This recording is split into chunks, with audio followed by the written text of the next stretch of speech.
ನೋಡಿ, ಇಲ್ಲಿ ಏನೋ ಕಡಿದು ಕಟ್ಟೆ ಹಾಕ್ಬಿಡ್ತೀನಿ ಅಂತ ಹೇಳ್ಬಿಟ್ಟು ಕಾಮಗಾರಿಯನ್ನು ಮಾಡಿಬಿಟ್ಟು ಅರ್ಧ ರೋಡಲ್ಲೇ ಬಿಟ್ಟು ಹೋಗ್ಬಿಟ್ರಿ ಹಿಂಗೆ. ನೋಡಿ, ಇದು Kumara park west main road.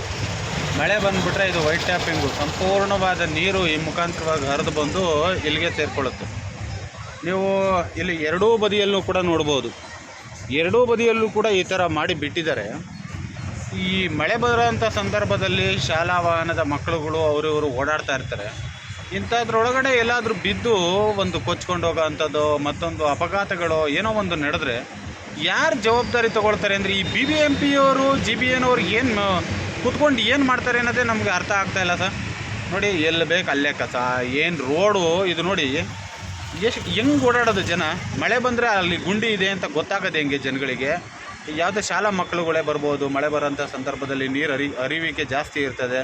ಯಾರಿಗೆ ಗೊತ್ತಾಗುತ್ತೆ? ಎಲ್ಲರ ಅಪ್ಪಿತಪ್ಪಿ ಕಾಲಿಟ್ಟು ಬಿದ್ದು ಗುಂಡಿ ಒಳಗಡೆ ಎಲ್ಲಾದರೂ ಬಿದ್ದು ಹಿಂಗಾಗ್ಬಿಟ್ರೆ ನೋಡಿ ಹೆಂಗಿದೆ. ನೀವೇನು ಸಂಬಳ ತಗೊಂಡಿದ್ದಕ್ಕೆ ತಕ್ಕನಾಗಾರ ಕೆಲಸ ಮಾಡ್ರ ಹೇಳೋರು ಕೇಳೋರು ಇಲ್ಲ ಅಂದರೆ ನಿಮ್ಗೆ ಹಿಂಗೆ ಆಗೋದು. ಎಲ್ಲ ಸೇರ್ಕೋಬೇಕು ಸರಿಯಾಗಿ ಒಂದು ಸಲ, ಅವಾಗ ಗೊತ್ತಾಗುತ್ತೆ ನಿಮಗೆ.